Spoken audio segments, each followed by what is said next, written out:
So just to start, just could you introduce yourself for me? Yes, my name is David Greenwood. Do you remember what you wanted to be when you grew up? I wanted to be a baseball player, but like so many, I lacked the coordination or the strength and the speed and all of those things. And when the ball came too fast, I would jump out of the way or whatever. Do you remember the first play you ever saw?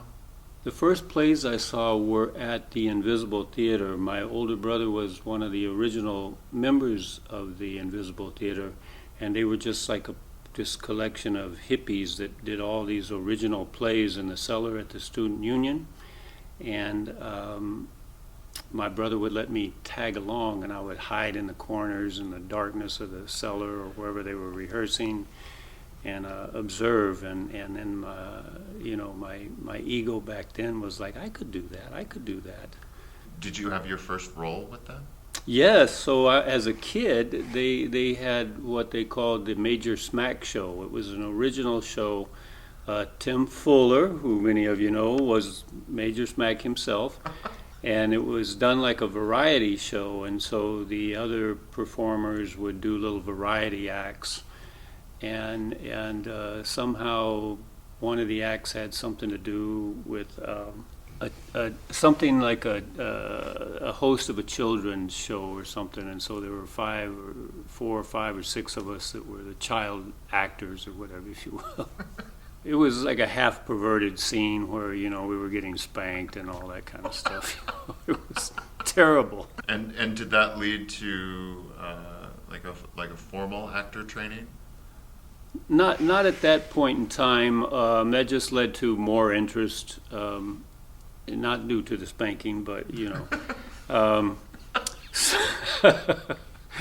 sorry about that. I'm sorry. How old were you at this time? I was probably 10 or something like that. So then it just became an interest in theater, like into high school Okay. and so forth. And then from there, as I was starting to go into college and so forth, thinking, well, what am I going to do?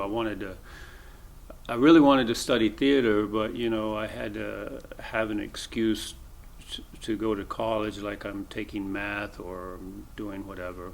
You I had to be was sensible. Yes, something sensible. Or when I had wood shop, what is it called? Theater craft, or what is it when you build a Stagecraft? Stagecraft. Yes, sorry, I couldn't remember the words. Stagecraft. I had to explain to my father that, well, this is like carpentry. We build things, we work with tools, all that type of stuff.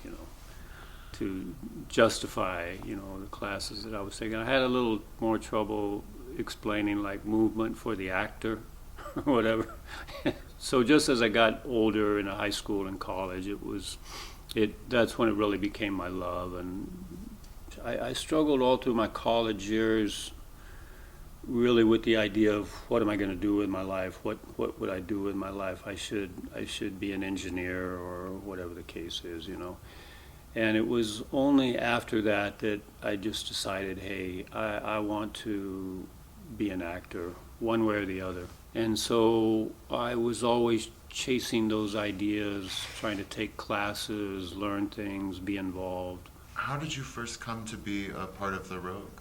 Well, I have some history with Cindy in that I was an undergraduate student when she was a graduate student at the University of Arizona, and we did a couple of plays together.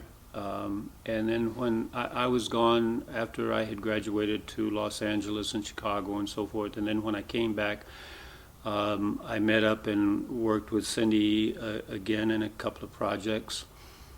And I was aware of her and Joe working on scenes, and I was blessed and lucky enough a couple of times to get a chance to observe some of their scene work and things that they were working on at that time.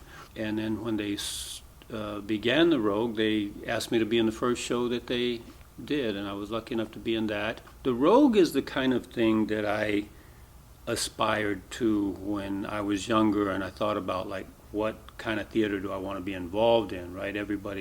I always, even then, talked about working in an ensemble theater where you work together, you train together, you have some shared experience, some shared point of views. But life in the theater was never consistent enough.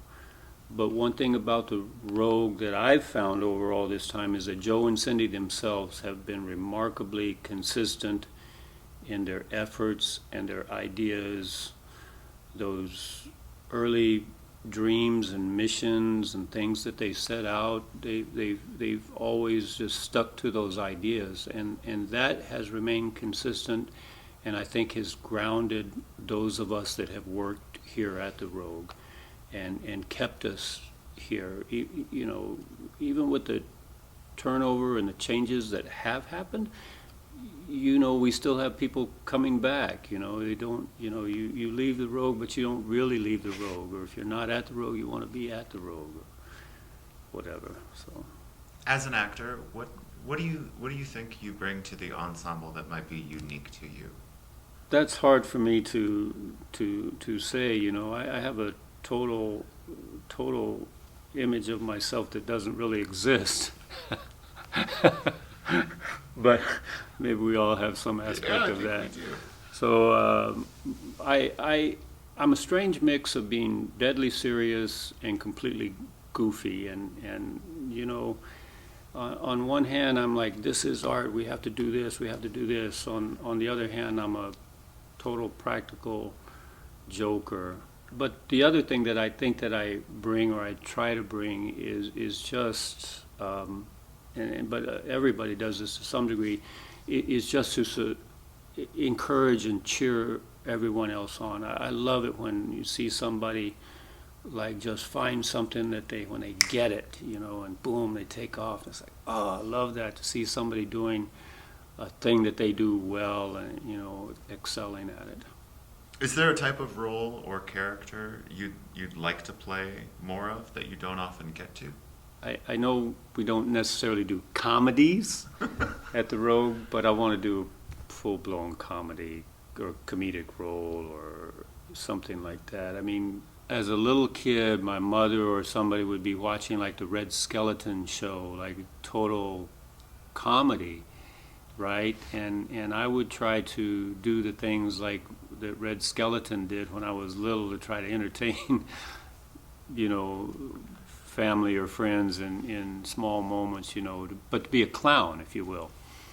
And so that was my first goal as an actor. My first love was trying to be a comedian, and then I fell in love with, you know, the more serious actors and actors that I thought were so cool, and I would try to do all that, you know. So again, that's back to my thing torn between being an artist and a goofball. But I would love the chance to just do like full-blown slapstick comedy, something like that. What's your worst habit on stage? Oh God, I stick my neck out and do all kinds of weird things, look ridiculous. My worst habit though probably is I strain my voice a little bit. Yeah, I got this, you know, I gesture with my hands like that. This is my habitual gesture with my hands. All right, I got a whole list of bad habits. I interrupt people constantly. You jump their lines? Yes, I jump lines so bad. Not to mention I spit on stage. So when you're jumping somebody's lines and you're spitting on them, it's doubly bad. What advice would you give your 18-year-old self now about pursuing a life of art?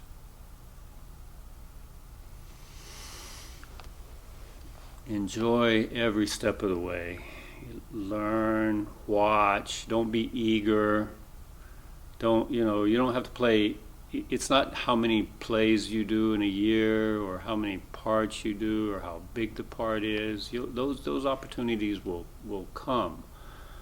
But, you know, it's about making an art of your life in one respect or another.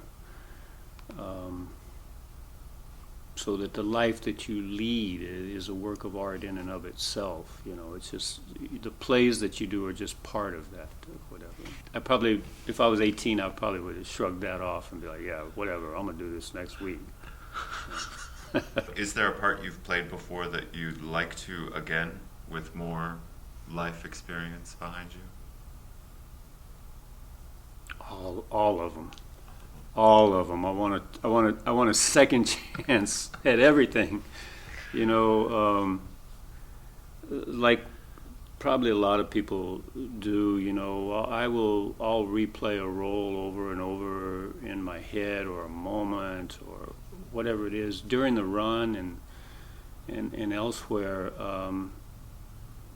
and try to not necessarily give myself notes, but it just replays in my head, you know, and when a play ends, you know, that still continues for a while. That, oh gosh, oh yeah, oh that's what that meant, or whatever. Keep working it. Yeah, I think the roles I really like, that is the David Greenwood process. It's like an obsession, or probably a better word than obsession is like a quest. What I'm in a quest for, I'm not sure necessarily. I have, you know, some ideas in my head about how something can be portrayed on stage, for example, and that quest is sort of endless. You know, you wake up a year later and it's like, oh, that's how I should have done that moment, you know. Or I see another actor playing the same role. Wow, that's it. Why couldn't I have done that, or whatever? You know. Would you say Tucson is a good place to live and work as a theater artist? Yes, absolutely. I wouldn't be here otherwise. I really wouldn't. I have family and many ties to Tucson, but I think the level of skill and talent in Tucson is equal to any city I've been in. And I've been in New York, Los Angeles, and Chicago. What do you think you have left to learn as an actor, or what are you still learning as you continue to work? I'm always trying to gauge what is actually communicated, and I'm always trying to be aware of my physical body. As we all know, your body changes over your life as you get older. You know, you can't do the things physically that you could, but sometimes you develop other types of skills and ability to control your body. And so I'm always working on that, either to keep my body so it is responsive, and that includes like vocal work as well. Always trying to figure out, how do I fill up this particular theater vocally. It's endless. It's endless, and I guess that's why that's that quest thing that kicks in. So.